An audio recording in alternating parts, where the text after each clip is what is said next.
కొలికపూడి శ్రీనివాస్‌ని ఏం జేయాలి? దళిత సామాజిక వర్గం నుంచి ఉన్నత స్థితికొచ్చినటువంటోడు, అమరావతి పోరాటాలు చేసినవాడు. అప్పట్లో తెలుగుదేశం వాళ్ళు అమరావతి అంబేద్కర్ అంటూ ఆయనకి పేరు పెట్టి ప్రశంసిస్తూ, ఆయనకి జన్మదిన శుభాకాంక్షలు కూడా వరుసగా చెప్పబడినటువంటి రోజులు. ఒక వెలుగు వెలిగినటువంటి వాడు.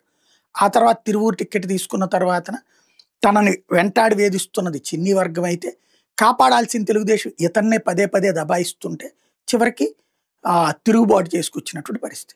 నేను విన్నదైతే కొలికపూడికి సంబంధించి జరిగినటువంటిదల్లా తనని కావాలని రెచ్చగొడుతున్నటువంటి వర్గానికి కేశినేని చిన్ని తెలుసో తెలియకో సపోర్ట్ చేస్తున్నాడు. తిరువూరులో ఒక ప్రోగ్రాం పెట్టి, అది కూడా ఈ శ్రీనివాస్ ఇంటి వెనకాలే డీజేతో సహా పెట్టి, దానికి శ్రీనివాస్ని పిలవాల, కేశినేని చిన్ని గెస్ట్. ఆయనైనా చెప్పాలి కదా, నేను అక్కడికి వస్తున్నప్పుడు లోకల్ ఎమ్మెల్యే లేకపోతే ఎట్లని, ఆయన పిలవండి అని చెప్పాలి కదా, చెప్పలేదు. ఈయన్ని కవ్విస్తాం అనేది లోకల్ వాళ్ళ ఉద్దేశం. వాళ్ళకి సపోర్ట్ చేస్తున్న చిన్ని. అందుకనినే అలిగి ఆగ్రహించి ఆవేశపడినటువంటి కొలికపూడి ఈ విషయాలన్నీ బయటికి తీసుకురావడం, వివాదం అంతా రావడం. ఇప్పుడు కొలికపూడిని పార్టీ నుండి సస్పెండ్ చేస్తే మరొక రఘురామకృష్ణరాజు అవుతాడు.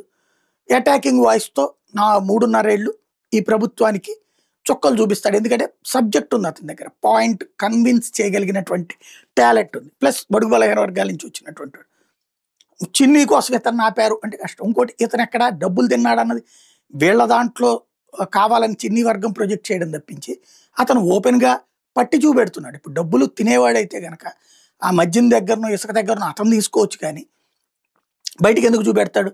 ఇతనికి డబ్బులు రాలేదని అని ప్రచారం చేస్తున్నారు. అంటే వేరే వాళ్ళు డబ్బులు తీసుకుంటున్నట్టే కదా. కాబట్టి ఇవన్నీ వస్తాయి రేపు పొద్దున. కొలికపూడిని ఏం చేద్దాం, చిన్నీని ఏం చేద్దాం. చిన్నీని ఆగు అంటేనేమో లోకేష్ దగ్గరికి వెళ్ళి కూర్చుంటాడు, నువ్వు ఆగు అంటేనేమో రోడ్డు ఎక్కి కూర్చుంటాడు. ఏం చేయాలా? ఇది చంద్రబాబు గారు డిసైడ్ చేయాలా.